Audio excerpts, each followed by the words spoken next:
വേറിട്ട രുചിയുമായിട്ടാണ് വന്നിരിക്കുന്നത്. അധികമാരും ഇത് കഴിച്ചു കാണത്തില്ല എന്ന് എനിക്ക് ഉറപ്പാണ്. ഞാൻ പറയുന്നത് മീൻ പുളിയിലനെ കുറിച്ചാണ്. ഒരിക്കലും ഈ മീൻ പുളിയില കഴിച്ചിട്ടുണ്ടെങ്കിൽ പിന്നെ ഒരിക്കലും ഈ രുചി നാവിൽ നിന്ന് മാറുകയില്ല. ഇന്ന് ഞാൻ പുളിയില ഉണ്ടാക്കുന്നത് ഈ പറഞ്ഞ പനിച്ചി പുളിയില വെച്ച് തന്നെയാണ്. ഞങ്ങളുടെ നാട്ടിലെ സുലഭമായിട്ട് പറമ്പുകളിലും റോഡ് സൈഡിലെല്ലാം കാണാൻ കഴിയുന്ന ഒരു ഇലയാണിത്. ഇത് വള്ളി പോലെയാണ് ഇരിക്കുന്നത്. ഇതിനകത്ത് നിറച്ചും മുള്ളുകളും ഉണ്ടാകും. അപ്പൊ ഇത് ഞാൻ നന്നായിട്ട് വൃത്തിയാക്കി ഇലകളൊക്കെ മാറ്റി വെച്ച് കഴുകി വൃത്തിയാക്കി പുഴുവെല്ലാം ഉണ്ടോ നോക്കി വെച്ചിരിക്കുന്നതാണ് ഇത്. ഇനിയിപ്പോ നിങ്ങൾക്ക് ഈ പനിച്ചിപ്പുളിയില കിട്ടാനില്ല എന്നുണ്ടെങ്കിൽ സാധാരണ കുടംപുള്ളിയുടെയോ വാളംപുള്ളിയുടെയോ തളിരിലകളോ ഉപയോഗിച്ച് വേണമെങ്കിൽ നമ്മുടെ ഈ പുളിയില ഉണ്ടാക്കിയെടുക്കാവുന്നതേ ഉള്ളൂ. അപ്പൊ നമുക്കിത് എങ്ങനെയാണ് ഇനി ഉണ്ടാക്കുന്നത് നോക്കാം. നമ്മൾ കഴുകി വൃത്തിയാക്കി വെച്ചിരിക്കുന്ന ഇല ഞാനൊരു ഇഡ്ഡലി ചെമ്പിൽ വെച്ച് ആവി കയറ്റുകയാണ് ചെയ്യുന്നത്. കാരണം എന്താ വെച്ചിട്ടുണ്ടെങ്കിൽ നമുക്കിത് പച്ചയ്ക്ക് വേണമെങ്കിൽ അരയ്ക്കാമായിരുന്നു. പക്ഷേ പച്ചയ്ക്ക് അരയ്ക്കുമ്പോൾ നമുക്ക് കുറച്ച് വെള്ളം ഒഴിച്ചിട്ട് വേണ്ടി വരും അരയ്ക്കാൻ. അങ്ങനെ അരയ്ക്കുന്ന സമയത്ത് നമ്മൾ ചുട്ടെടുക്കുമ്പോൾ ആ വെള്ളം വറ്റി വരുന്ന ഒത്തിരി സമയം എടുക്കും. ഇതിപ്പോ ആവിയിൽ വേവിച്ചെടുത്ത് വെച്ചിരിക്കുന്നത് നമ്മുടെ പുളിയിലയാണ്. ഇനി ഇതിപ്പോ മിക്സിയിൽ അടിക്കാൻ ഒരു പാടും ഉണ്ടാവില്ല. നന്നായിട്ട് തന്നെ നമുക്ക് അരച്ചെടുക്കാൻ സാധിക്കും.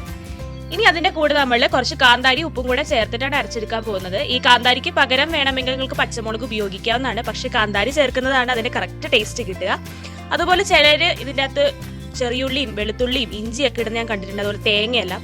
പക്ഷെ ഇതൊന്നും ഇല്ലാണ്ട് വെറുതെ ഈ മുളകും ഉപ്പും ചേർത്ത് അരച്ചെടുക്കുന്നതാണ് ഇതിന്റെ കറക്റ്റ് ടേസ്റ്റ് കിട്ടുക. ആ പുളിയിലേന്റെ ടേസ്റ്റ് ഒക്കെ മുന്നിൽ നിൽക്കുന്നത് അപ്പോഴാണ്. അപ്പൊ ഇങ്ങനെ തന്നെ നിങ്ങൾ ചെയ്ത് നോക്കണം കേട്ടോ. നമ്മൾ അരച്ചെടുത്ത പുളിയിലയാണിപ്പോ ഇത്. പിന്നെ ഞാനൊരു കാര്യം പറയാൻ വിട്ടുപോയി. അരയ്ക്കുന്ന സമയത്ത് നമ്മൾ ചേർക്കുന്ന മുളക് കുറച്ച് മുന്നിൽ തരം നിൽക്കണം. എരിവ് ഇച്ചിരി കൂടി നിൽക്കുന്നതാണ് നമ്മുടെ പുളിയിലയ്ക്ക് എപ്പോഴും നല്ലത്. ഇനി ഇങ്ങനെ അരച്ചു വെച്ചിരിക്കുന്ന പുളിയില കൂടുതലുണ്ടെങ്കിൽ നമുക്ക് ഒരു അടച്ചുറപ്പുള്ള പാത്രത്തിൽ ഫ്രിഡ്ജിൽ വെച്ച് സൂക്ഷിക്കാവുന്നതാണ്. ആവശ്യാനുസരണം മാത്രം നമ്മൾ എടുത്ത് ഉപയോഗിച്ചാൽ മതിയാകും. നമുക്ക് പുളിയിലയ്ക്ക് ആവശ്യമായിട്ട് ഞാൻ ഇന്ന് കൊഴുവയാണ് എടുത്തിരിക്കുന്നത്. ഇതിന് നത്തളെന്നും പറയാറുണ്ട്. എപ്പോഴും പുളിയിലയ്ക്ക് ചെറു മീനുകൾ ഉപയോഗിക്കുന്നതാണ് നല്ലത്. ശരിക്കും നെയ്മത്തി ആണെങ്കിൽ അതാണ് ഏറ്റവും കൂടുതൽ ടേസ്റ്റ് ഉണ്ടാകുക. ഇന്ന് എനിക്ക് നെയ്മത്തി കിട്ടാത്തതാണ് ഞാൻ കൊഴുവയിൽ കാണിക്കാൻ വിചാരിച്ചത്. ഇനി നമ്മളിതിൽ മഞ്ഞൾ പൊടിയും ഉപ്പും ചേർത്ത് തിരുമിയാണ് ഉണ്ടാക്കാൻ പോകുന്നത്. നമ്മൾ ആദ്യം പുളിയില അരച്ചപ്പോഴത്തേക്ക് പുളിയിലയ്ക്ക് ആവശ്യമുള്ള ഉപ്പാണ് ചേർത്തത്.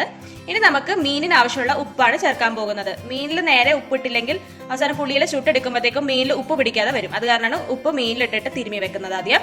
പിന്നെ നമുക്ക് വെളിച്ചെണ്ണയും ആവശ്യമുണ്ട്. നമുക്കിനി മീനിലേക്ക് ഉപ്പും മഞ്ഞൾപ്പൊടി ഇട്ട് നന്നായിട്ട് തിരുമിയെടുക്കാം.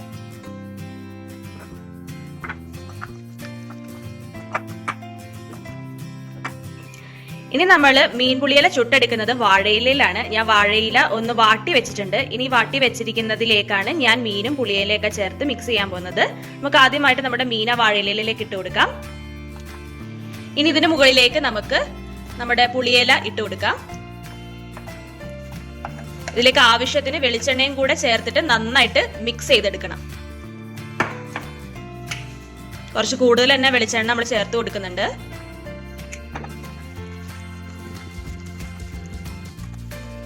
ഇനി നമ്മൾ മീൻ പുളിയില ചുട്ടെടുക്കാൻ പോവുകയാണ്. അതിന് വേണ്ടിയിട്ട് ഞാനൊരു പഴയ ഒരു പാനാണ് വെച്ചിരിക്കുന്നത്. ഞങ്ങൾ സ്ഥിരം പുളിയില ചുടുന്നത് ഇതിൻ്റെ അകത്താണ്.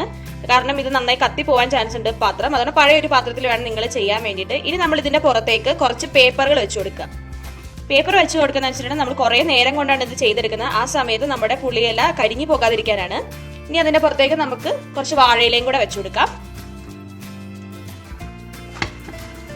ഇനി ഇതിന്റെ പുറത്തേക്കായിട്ടാണ് നമ്മുടെ പുളിയില വെച്ചു കൊടുക്കാൻ പോകുന്നത്. ഇനി നമുക്ക് ഇതിന്റെ പുറത്തും കൂടി ഒരു വാഴയില വെച്ച് അടച്ചു വെക്കാം.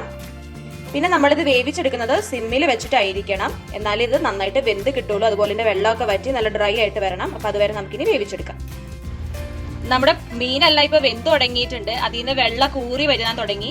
ഇനി വെള്ളമൊക്കെ നന്നായി വറ്റിയ സമയത്ത് നമ്മളതൊന്ന് മറിച്ചും കൂടി ഇട്ട് കൊടുക്കും.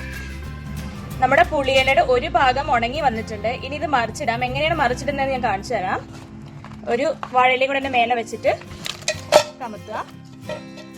കണ്ടോ ഉണങ്ങിയത്. ഇനി അത് നമുക്ക് ആ പാത്രത്തിലേക്ക് തന്നെ നമുക്ക് തിരിച്ചു വെക്കാം. ഇനി നമ്മൾ മറിച്ച് വെക്കുമ്പോഴും നേരത്തെ ആദ്യം വെച്ച പോലെ തന്നെ കട്ടിക്ക് പേപ്പർ വെച്ച് അതിന്റെ പൊക്കത്ത് വേറെ പുതിയൊരു വാഴയിലയും വെച്ചിട്ട് ഈ നമ്മുടെ പുളിയില അതിന്റെ പൊക്കത്തേക്ക് വെക്കാം.